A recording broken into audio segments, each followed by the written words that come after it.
A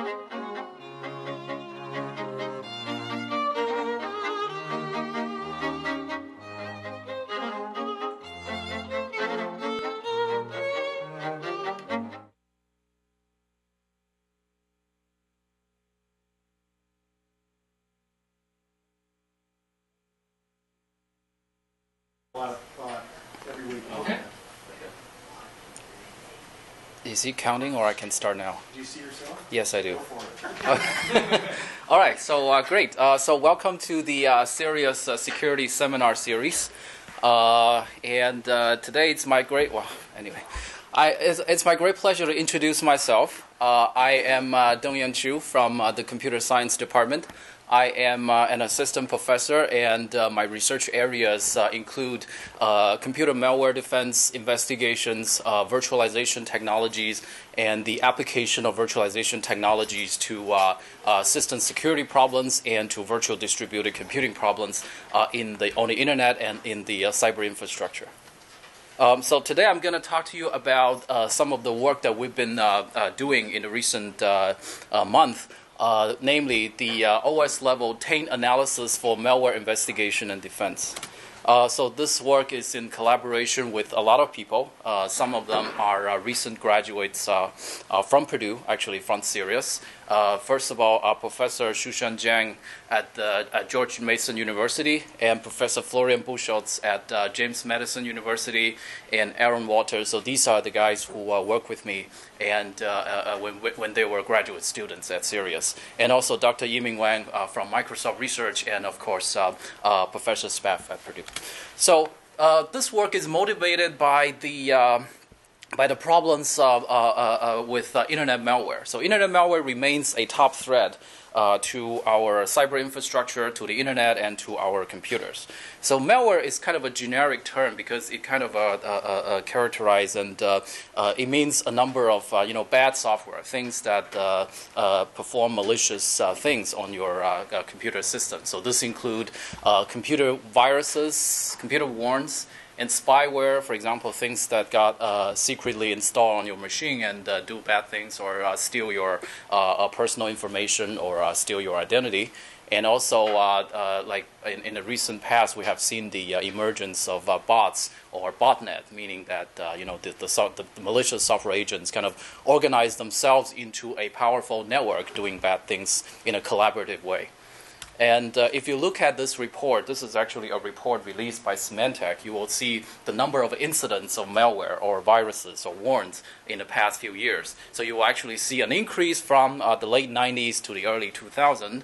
The number of incidents of malware on the network, and these are actually malware that have been detected and captured. So you'll see like the increase in the number of incidents, and also you will find some of the famous incidents or some of the famous warns that you must have heard about in the news media. So so that's not the main gist of this picture. So the main goal of this picture is to show you the mysterious decline of malware incidents starting in year 2004. So if you look at this figure, you realize that where are the bars for year 2004? You don't see that, right? Because there is kind of a strange decline of malware or internet worms or viruses discovered by investigators. So is this a good news? We definitely hope so, but unfortunately that is not the case. Because the problem is that these malware or viruses or worms are getting stealthy, meaning that they try not to do massive propagation in a very short period of time, because that can immediately catch the attention of malware investigators, and they can, like the investigator can, in turn come up with defense mechanisms, right? So in order to avoid being detected, these viruses try to do stealthy things and try to hide themselves. So they try not to do massive, fast propagation.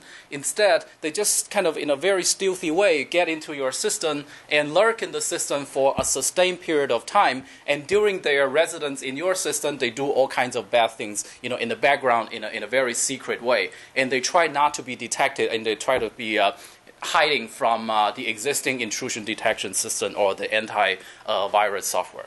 Okay, so And again, we have kind of so this is kind of like a characterization of the new features or the trends taken by the malware authors. So they increasingly use, for example, new exploitations or new vulnerabilities. So as soon as a software vulnerability is released, a new virus or new malware can be relatively fast developed. So they use some of the exploitations or the specific vulnerabilities that does not come with the corresponding patch. So this makes the system extremely vulnerable if your system is infected by such so-called zero-day exploits or zero-day attacks, because these are brand new and these are without any cure or any patch, right?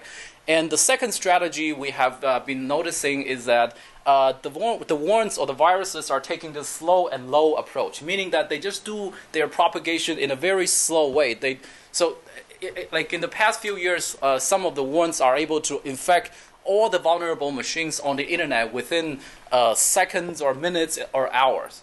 So now they realize that this may not be a good strategy for them, because that will kind of lead to relatively fast response from the defense side. So what they do is to do the low and slow infection, right? And so basically, it can easily kind of get around to the intrusion detection system or the trapping internet trap system, so that they will do the propagation without being noticed. And some of the new attack strategies include, exploiting some of the vulnerabilities on client-side software. So the first generation computer warrants usually exploits vulnerabilities in a server-side software. For example, like your web server, your DNS server, or your DCOM or remote procedure call. So now they are targeting your the software that you use on your desktop, like your web browser, your email reader, your instant messenger, things like that. So this becomes a kind of a emerging trend in the malware development. And also they kind of they're adopting also some of the non-traditional media or vehicle of in propagating the copy of the malware. For example, we have actually seen viruses that are spread using the RFID tags. And also using cell phones and things like that. So this kind of creates a kind of an additional level of complexity and challenge on the defense side. So and more recently, we have also found the trend of organized crime by these malware incidents. For example, I'm sure you have heard of the term botnet, namely a group of bots kind of collaboratively do bad things, including DDoSing a website, right? DDoSing CNN.com, or sending spam emails. So in fact, a non-trivial percentage of spams that are sent out to people on the internet are sent by these bots. So they are actually coordinated, and they are under the control of a bot master, and the bot master kind of just secretly infect your machine and take control of your machine, within days, weeks, or months. And then they will actually use all the bots that they control to do all kinds of things. So these are what they call the value-added services. To us, these are the value-added harm. So we need to kind of really get very serious about that. And also now even a market is emerging. So actually these bot masters actually sell the identities of the bots to third-party evildoers, right? Because they actually sell these bots, for to spammers, to people who want to send out spam emails about stocks or other things, and they can make a profit. So this is now they actually have economy incentive to do these things. So this is what we call the botnets for sale. So all these are the trends and problems with the current malware. So this is the state-of-the-art kind of a malware propagation and contamination on the system. So for malware investigators, namely us, so what are some of the tasks that we have to engage? So the first thing is to identify the signs of malware infection, right? Because this is always the first thing that you do. For example, how do you detect that your system is infected by a malware? So namely, what's the detection point? So sometimes you realize that, for example, you realize a suspicious process or you realize that a new file, kind of a strange file created on your computer, or sometimes you notice that a file get corrupted or deleted and all kinds of things. So these are the sign of malware infection and contamination. So the task for the malware investigator is to catch these signs as soon as possible. And as you will see, this is not always easy. And once you identify the infection or the intrusion of a malware, the following tasks are the following. First of all, you need to kind of investigate through which software or through which vulnerability, right, did this malware infect your system. So there must be a door, there must be a kind of a leak in your system that kind of attract or that kind of led to the successful intrusion into your system. So the first task is to identify the break-in point. The break-in point is usually a vulnerable software, a software that communicates with the outside world. For example, on the server side, a vulnerable software can be a web server or a DNS server or other server software. And on the client side, this vulnerable software can be your web browser, your email reader, or your instant messenger software, right? And then once you identify the break-in point, that kind of only completes the first step of the malware investigation. The second step is to enumerate or to identify all the damages that the malware has done to your system during its residence. So this is also important because you want to understand what kind of harm the malware does to your system, and in some cases you may want to recover from the damages done by the malware. So these are the two things: identifying the breaking point. Number two, identifying all the contaminations. Okay, so like in the defense against the malware, right, or in accomplishing the two tasks that I just mentioned, the researchers and practitioners have developed a number of powerful tools based on logs, right? So I want to show you briefly how does some of the current log-based malware intrusion investigation tool respond to a malware incident.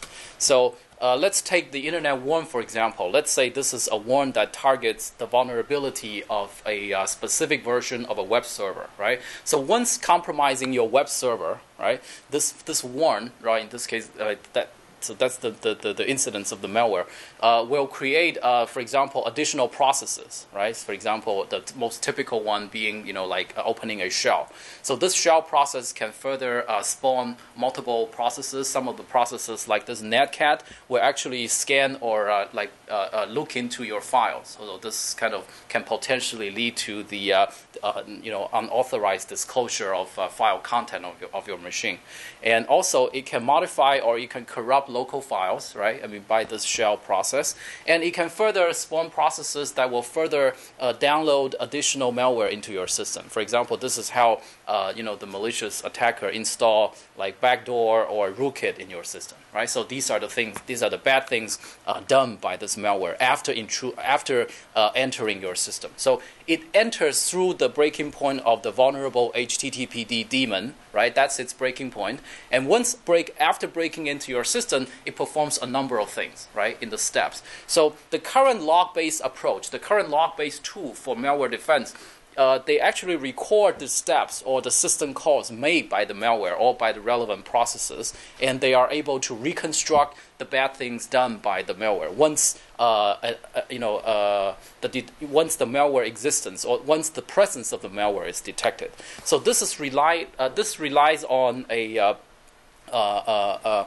thing we call the detection point. So here, if you see the alert, right? For example, I noticed that a rootkit has been installed in my machine. So that is what we call an external detection point. So from this detection point, we want to answer the question: what is the original breaking point, right?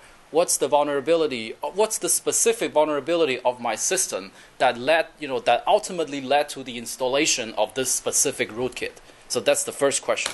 The second question we want to answer once you have that external detection point is the identification of all the damages, right? Because in addition to the rootkit installation, this malware does other bad things, including, for example, reading your files, creating additional processes, or downloading additional malicious software, things like that. So you are supposed to identify all these actions, right? So these are the things that the malware investigation is supposed to uncover.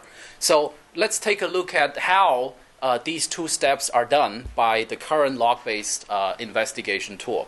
So it starts from the collection of log.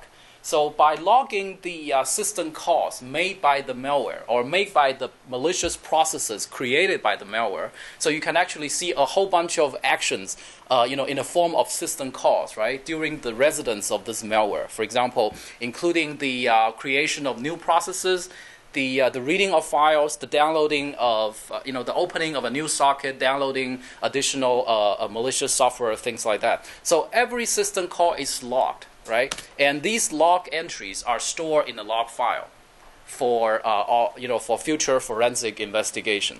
So everything I just talked about, namely the collection of log, happens during the runtime of the system.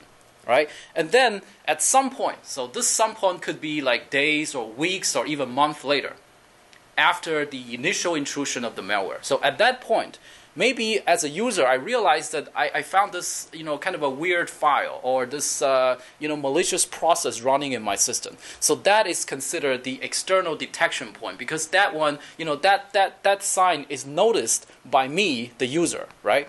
And once I notice this, anomaly, I will report this to my system administrator, right? And then the administrator will kind of retrieve. So this, now everything, I talk about next happens offline. So once this incident or this detection point is reported to the system administrator, the system administrator will use the log entries, right, that have been collected to perform the investigation.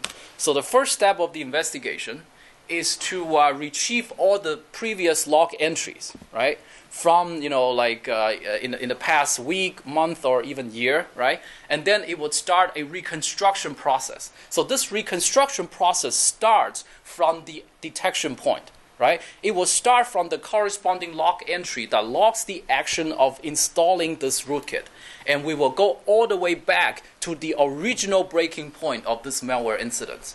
So once you identify, for example, that specific software that communicates with the outside world, namely, in this case, the HTTP daemon, we can tell that the initial breaking point of this malware incident is a vulnerable web server, right? So by doing that, we kind of backtracking the actions performed by this malware based on the log entries that have been collected in the past.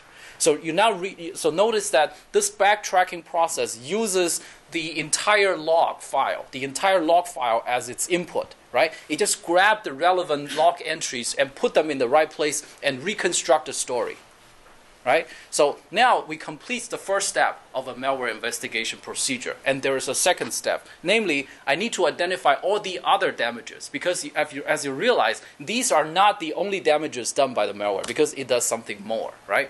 And then with this breaking point identified, we are able to again use the log entries collected, and we will kind of pull out the relevant log entries and construct, the entire graph. And this graph kind of identifies or reveals all the steps, all the bad things done by the malware. So that kind of completes the process of malware investigation using the log that has been collected. Right? So this is the state of the art. This is the typical workflow of doing malware investigation or forensics. So we identify a number of problems with these with these tools. So the first problem is that, as you realize, in order to go from your detection point all the way to the breaking point, to the initial breaking point, you have to use the entire log file, right, as input. You need to pull out, you need to scan all the log entries, and you need to construct the graph. And you can imagine that the construction of the graph is pretty computation intensive, because it involves the scanning and the examination of all the log entry in the log file. So basically, it needs to analyze the entire log, right, in order to identify the breaking point. So once you identify the breaking point, you also need the entire log to identify all the contaminations. So basically, both these two steps require the entire log as the input for this forensic investigation process. The problem is that you can imagine that like thousands and millions of log entries are generated every day, right? In fact, based on a recent experiment, gigabytes of log data are generated on a daily basis. This is a very typical kind of a web server kind of a workload. And so basically, imagine you use this gigabyte of log file to perform the forensic investigation. You are likely to experience a relatively long forensic investigation procedure, right? So the time taken to identify the breaking point, the time taken to identify the contaminations tend to be long, and we want to reduce, the overhead and the latency of such investigation, because timely investigation is critical. Because once you identify all these things, you can correspondingly come up with the patches, or you can correspondingly, perform some of the recovery operations, and you can, in a very timely fashion notify, other users of this specific vulnerability, right? And so that hopefully their system will be kind of patched or prevented from similar attack. So basically, you'll see that there is a problem with this long detection period. So this is what we call the intrusion occurrence and detection interval, right? And this interval is the interval from the point the malware infects your system to the time instance when I, as the user, get suspicious of my machine or get suspicious of something going on in my computer. So this can be, this interval can be days, weeks, or even months. And you can imagine during these days, weeks, and months, gigabytes, hundreds and tens and hundreds and thousands of gigabytes of log data are generated. So basically, that makes your forensic investigation process longer and longer. So, and another problem is that maybe you have realized that the thing that triggers this investigation, or is the identification of a suspicious activity by the user, namely myself, right? So basically, you have to wait until until an anomaly or a suspicious item is identified, and then we can trigger the investigation. So this may be kind of too late sometimes, because maybe the malware has already done most of the harm and also the bad things, because these are actually so the investigation process is triggered by external detection points. So during the time during that occurrence detection interval, the log file simply sits there passively. The log file itself does not contribute to the triggering of the investigation, right? Because the log file is involved after I identify that detection point. So it will be very desirable for the log file to provide some of the leads or some of the hints or anomaly warnings to trigger a more timely malware investigation. So this capability is not provided in most of the current log-based approach. So to address these problems, or to fix these limitations, we come up with a scheme called process coloring. So process coloring can be readily applied and integrated into the existing log-based investigation tool. So the investigation tool does not have to be modified. They can still use their reconstruction algorithm, parsing the log entries, and construct the step-by-step story of the malware intrusion. The advantage of our approach is that we make the investigation process shorter. And let me show you how. So the main idea is to do some tainting. So I want to do something proactively, right? Before the incident happens, I want to kind of assign different colors to different software systems. Like I will assign a color to my web server, I will assign a different color to my mail server, and I will assign a third color to my DNS server, so on and so forth, right? Now, every one of these software systems is a potential breaking point. We just don't know yet, right? At that time, when we kind of taint these different systems. So what I want to do is that I want those processes created or spawned by these server processes to inherit the color of the original software, right? If you do that, you can realize that the corresponding color of these potentially vulnerable software gets propagated and tainted to all the subsequent processes and objects. So by objects, I mean, like, for example, files, shared memory created by processes, or sockets opened by these processes, right? So everything will be tainted with the same color. So I want the color to record the traces or the footsteps of a sequence of operation. So now, with this coloring or this tainting scheme, you can naturally partition your log entries into multiple subsets, and each subset bears a different color. So I will show you now next, why such partition is powerful and useful in improving the efficiency of malware investigation. So I used the same example, but now I have integrated my process coloring scheme, right? I want to show you how I can improve the efficiency of malware investigation. So before I start the system, I need to do some extra work. I need to proactively taint or dye my server applications with different colors. So now you see you have the gold, you have the yellow, you have the blue, you have the red, right? So these are the different colors assigned to different software. So now let's focus on the HTTPD. That's the web server, right? So this, let's say, imagine that this warn targets the vulnerability of this HTTP daemon, right? And it will first compromise this vulnerable software, and then once the malware enters your system, it will create additional processes, and these processes will open file, read file, create new processes, and doing all kinds of things.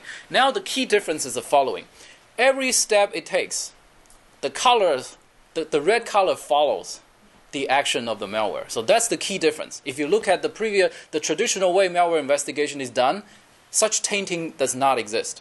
Now I have this tainting process, that occurs at runtime, following the actions of the malware.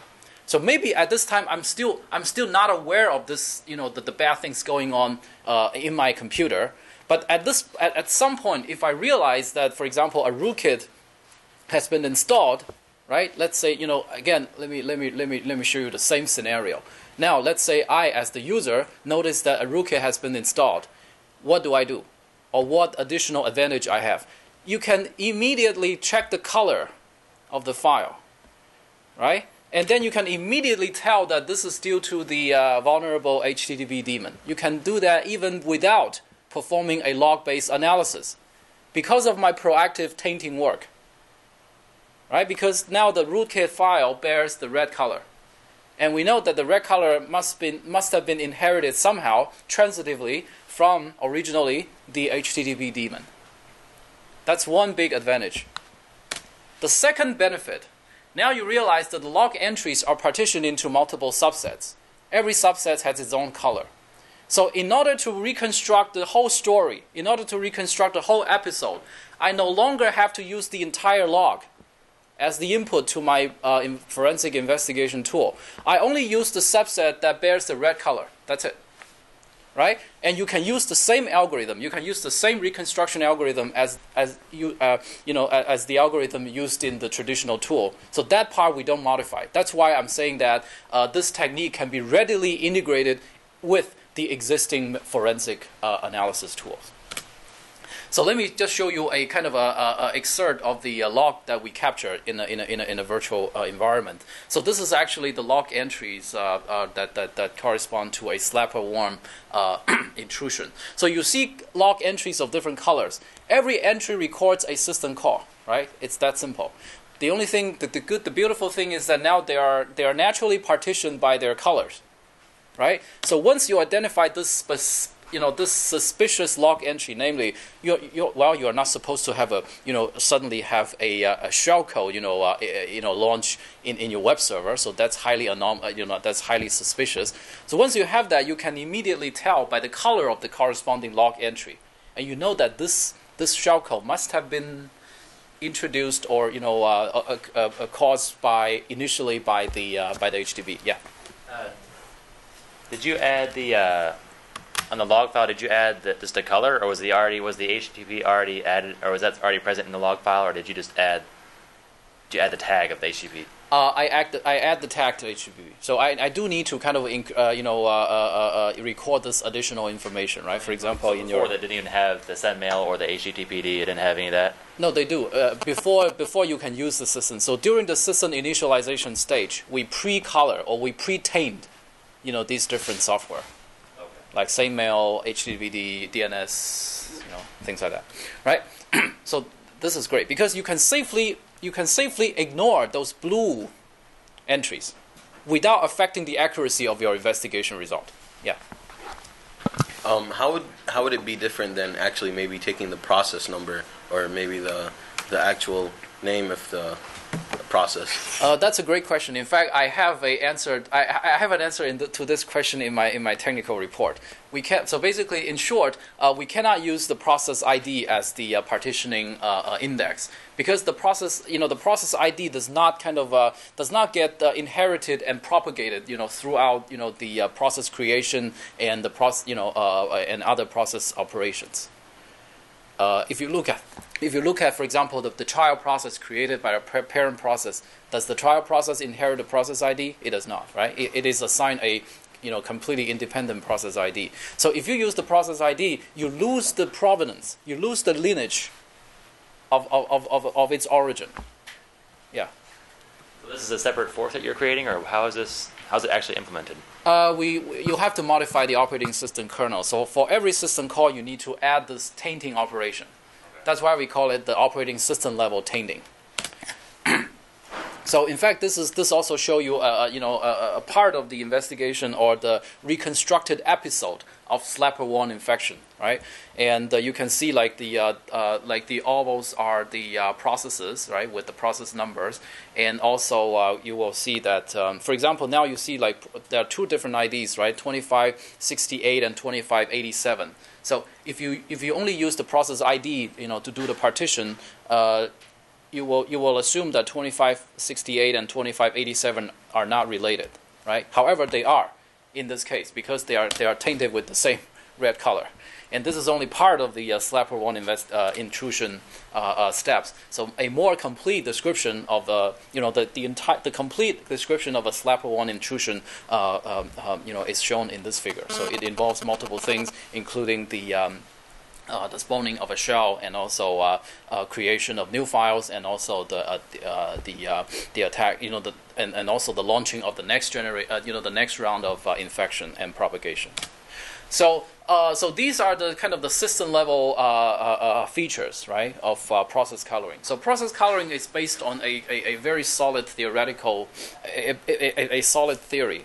It's based on more specifically information flow theory. So information flow is a well-established theory that captures the interaction and influence between objects and subjects. So this work is actually I consider it as the instantiation of the abstract information flow theory in the context of operating system and also operating system level objects and subjects. So here, each subject, every process is a subject.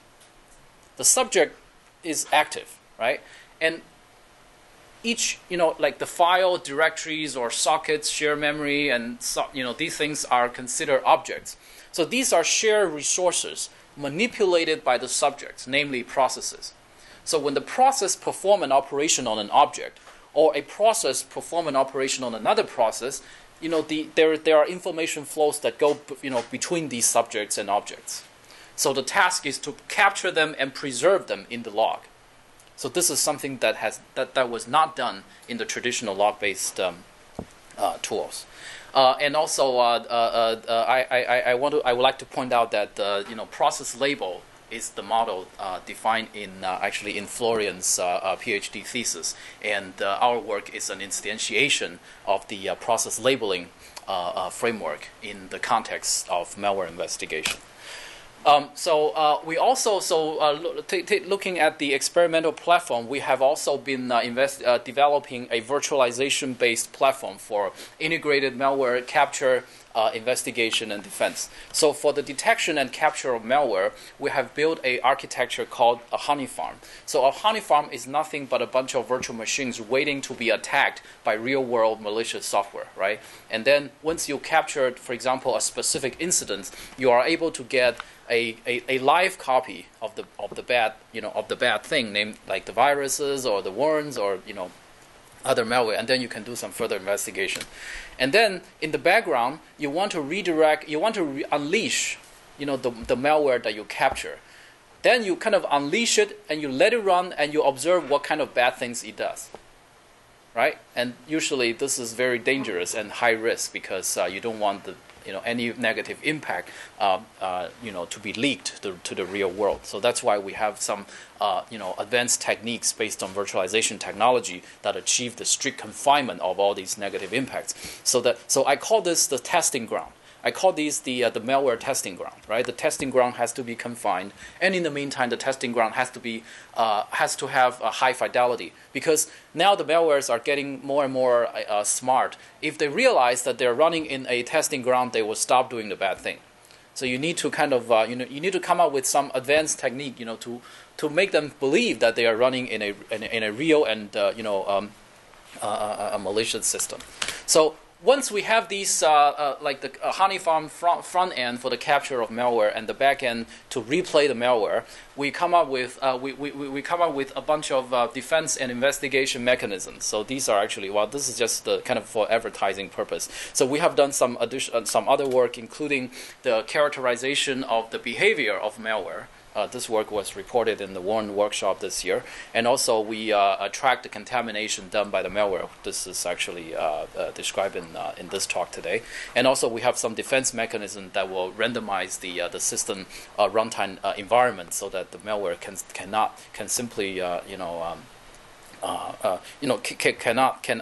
cannot perform the bad things in the first place. So I'm going to focus only on the contamination tracking, based on process coloring.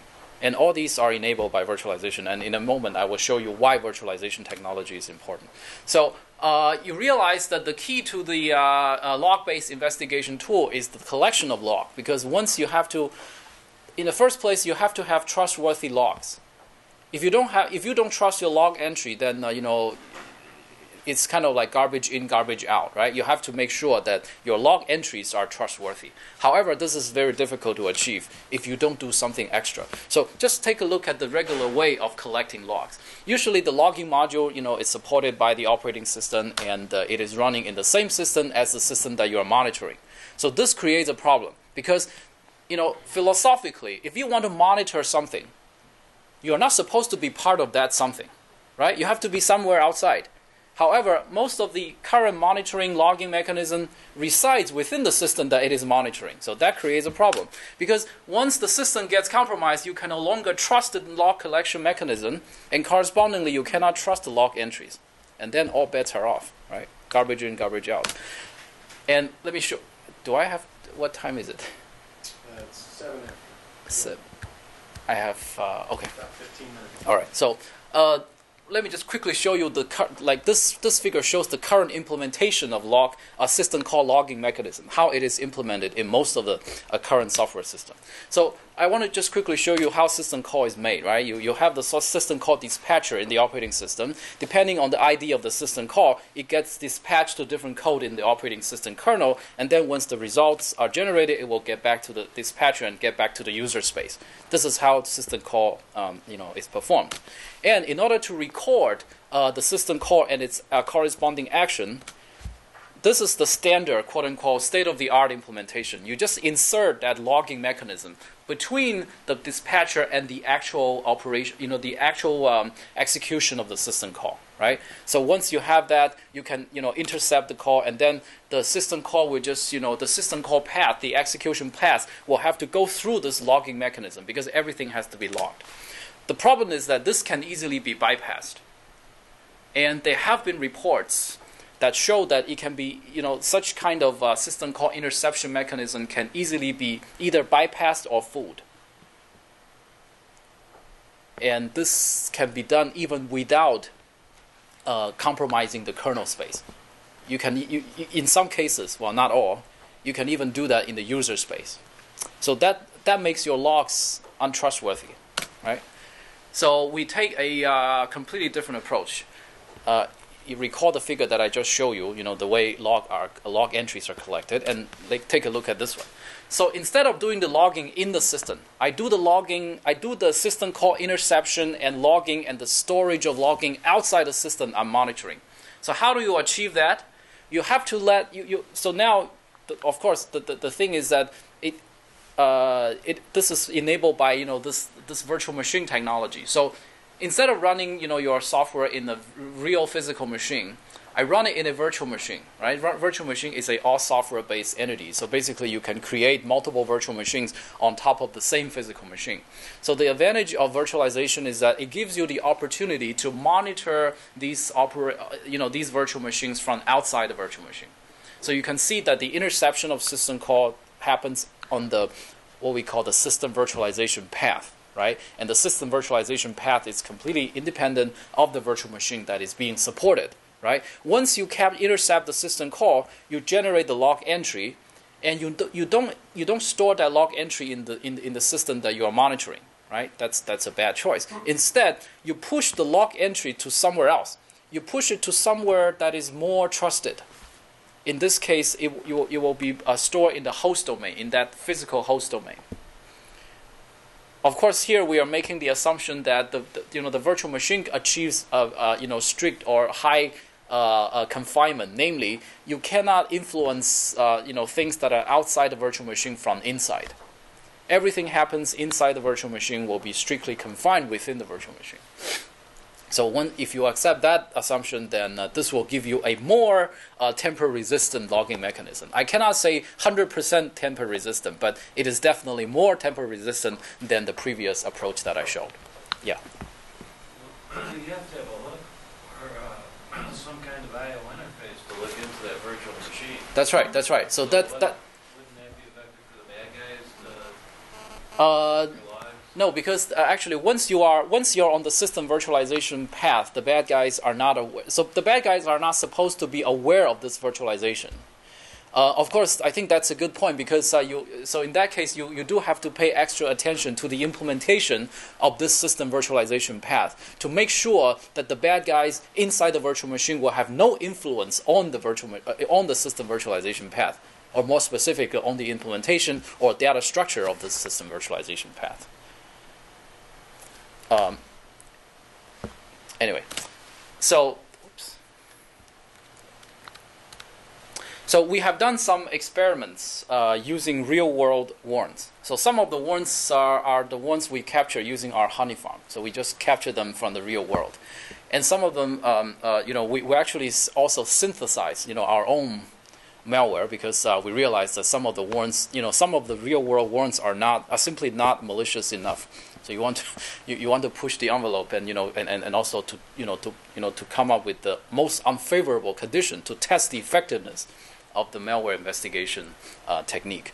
So among the warrants that we experimented, I want to just show you 3 representative set of experiments. We actually experimented with more than a dozen warrants and their variants. And for the 3 warrants, namely the lion, slapper, and SARS warrants, we are able to identify its initial breaking point before log analysis by just looking at the color of the corresponding log entry. So these 3 warrants exploit different vulnerability in different software.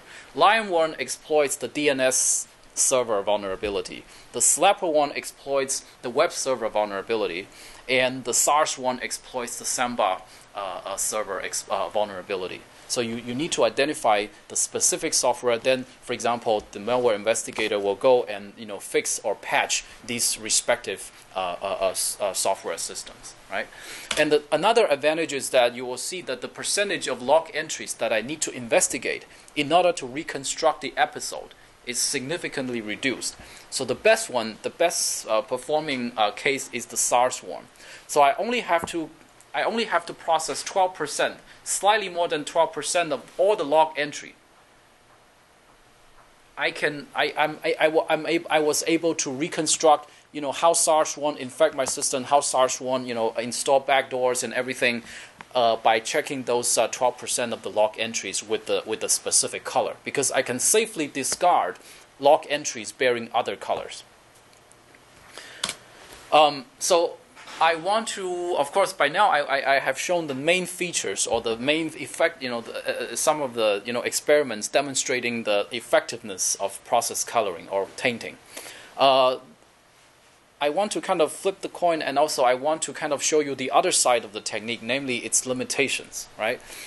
So the first limitation or the first potential problem with process coloring is that,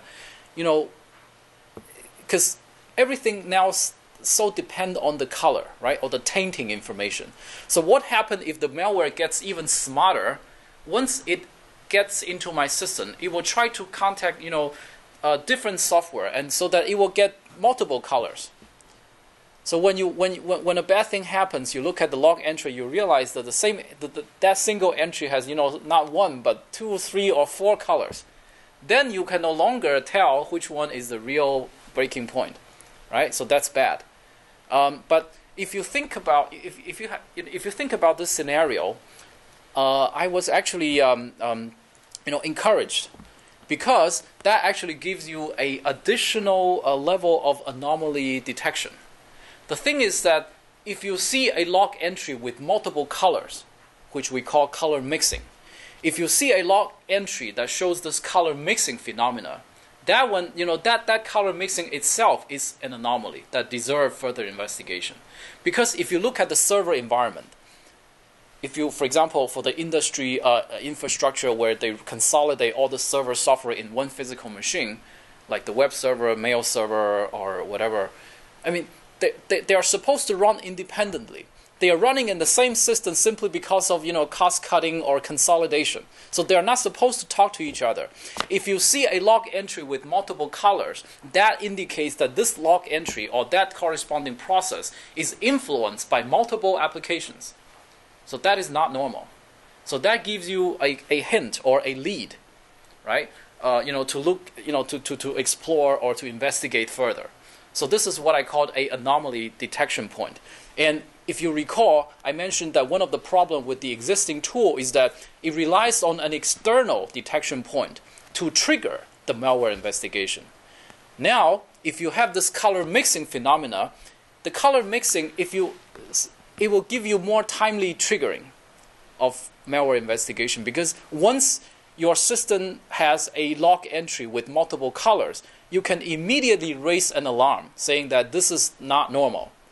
We need to go from that specific log entry and we need to trace back and see why that log entry has so many different colors. Right? And semantically, it means that this process has been influenced by multiple server applications. So you may notice that I've been focusing on the server-side environment, because I'm less confident in saying the same thing about a client-side environment. Why is that? Because in the client-side environment, applications do talk to each other, right? Because sometimes you use, for example, a Word editor to edit a file, and then you use the file, you edit your source code using an editor, and then the source code get compiled by GCC or other compiler. So you do see the interaction or influence of multiple applications on your stuff.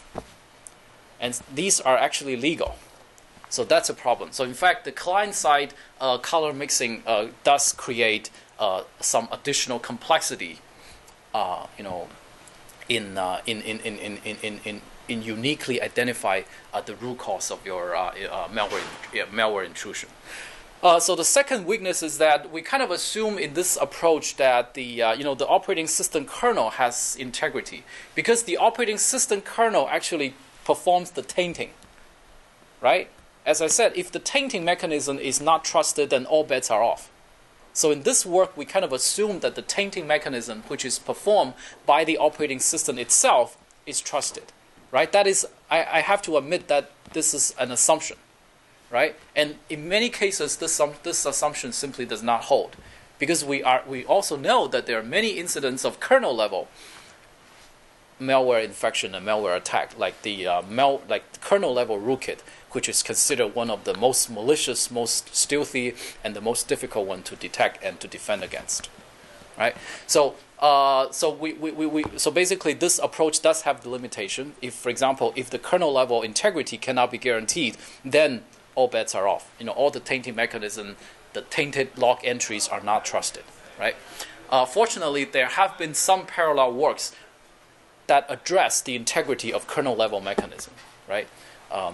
And these are work that kind of preserve the integrity and check the integrity of your operating system and raises an alarm if, for example, if your operating system has been compromised. And also, this information flow-based approach is not very good in detecting covert channels. Meaning that, for example, if I use like some like implicit information to infect or to influence process. Let's say two processes communicating via, let's say the the CPU utilization percentage or the on and off of disk activity. If the two malicious processes agree on some of the signals, right? And let's say that if the disk is on, I mean 1, and if the disk is off, I mean 0. If the communication channel between these two malicious processes is via such information, then this approach cannot detect the influence or the information flow, this covert channel-based flow between them. So there have been some related works that are kind of related to this effort. Basically, first of all, the theoretical underpinning is the operating system level information flow model, more specifically process labeling. And also some of the traditional or current log-based investigation tools include backtracker and forward tracking its forward tracking extension. So basically, these are the systems that use the log entries to reconstruct the steps of malware intrusion. We also have information flow theory applied to other levels. So this is just one level because we focus on the operating system level tainting. And there have also been work on in machine instruction level tainting and language level tainting. So they give you also different level. They review the malware behavior and action at different levels. For example, for the instruction level tainting, they are able to, for example, detect the propagation of a untrusted data, right? With the execution of the instruction sequence. And they use that to actually characterize the vulnerability of the attack. And also there are language level tainting mechanisms that will perform the kind of the tainting operation within a program, right? And basically their tainting is at the granularity of variables, objects, data structures, things like that. So they actually these tainting operations happen within the same program. So they will actually zoom in to the specific vulnerable program to find out what is the root cause of this vulnerability, right? So now you realize that these two capabilities, like the tainting operation at these two levels, the operating system level and the language level, kind of complement each other. So for the operating system level tainting, I am able to identify that specific software, right, as the breaking point. But what is the specific nature of the vulnerability? I don't know. Right, so you have to do the language level tainting to uncover, that information. Maybe, for example, it's due to a out of bound statement, or a statement without doing bound checking, things like that. Right. So those root causes can only be identified or uncovered by language level tainting with a finer granularity. So in conclusion, I kind of talked about the taint-based operating system level tainting-based mechanism called process coloring for malware intrusion and the contamination tracing, and it is based on a virtualization. It is based on a virtual machine-based implementation, giving you higher tamper resistance for the log entries to perform malware investigation. And it introduced 3 new capabilities. Right, the first one is to use the color to identify the breaking point. The second one is to use the color to partition the log so that when you reconstruct the episode, you only need to use a subset of the entries. The third capability is the one that I mentioned, when I talk about the multiple coloring scenario, where you can use the multiple coloring as a trigger for more timely malware investigation. So you don't have to wait until the user realizes something is wrong, right? The log all of a sudden becomes an active entity, an active guard of your system. The log will tell you something is wrong. So that's enabled by process coloring. If I have time, I would just want to kind of quickly show you some of the client-side investigation that we are just starting to do. So the client-side vulnerability is more difficult because, as I mentioned, the client-side applications do communicate a lot. They are kind of different from the relatively independent nature of server-side software systems. So this one, so basically, let me first show you the incident. So what we do is that we kind of we run a vulnerable web browser. Right? This web browser, is not patched and exhibits 3 different vulnerabilities. The ones that the 3 vulnerabilities, that I show on the left-hand side of the slide. And if this web browser contacts a malicious website, so that website is set up by some malicious party, right? And they want to compromise your web browser. So once you click this link, you got these 22 applications automatically installed on your desktop, without your permission. So I even had to kind of do some sanitization before showing you this because. So then the challenge is the following: how do you identify this is the problem of your web browser, not like your instant messenger or your email reader or your other software. Right, very similar to the server-side investigation, and then the next step is to reconstruct the whole episode. How these 22 applications get installed without my permission. So you need to reconstruct the story, you need to reconstruct the steps. And as I mentioned, to do that on the client side, you actually have to deal with more noises. You have to deal with many false positive scenario. You have to distinguish the real bad things and the legal interaction between processes or influence between of the process on individual objects. So I guess I will stop here. All right, time for one quick question. Yeah. If the attack of a malware is not targeted at the kernel, but targets immediately the log file, and basically possibly changes the color codes for any way, shape, or form, how would you detect that? I mean, did you take that into consideration at all? Yes, I do. So I have 2 points to make. The first one is that the log cannot be tampered with by the malware, because the log is stored outside the system. Right? If you look at that virtualization-based log collection mechanism.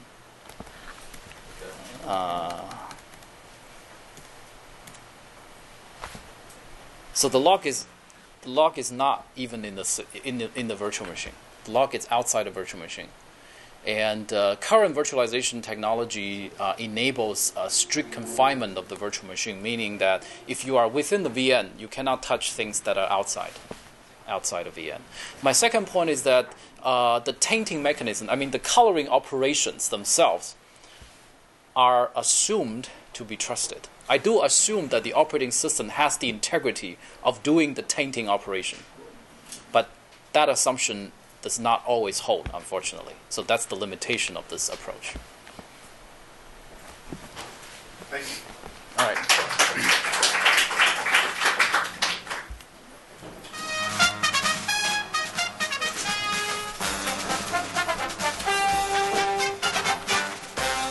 Yes. Hi. In your implementation, how did you pass the state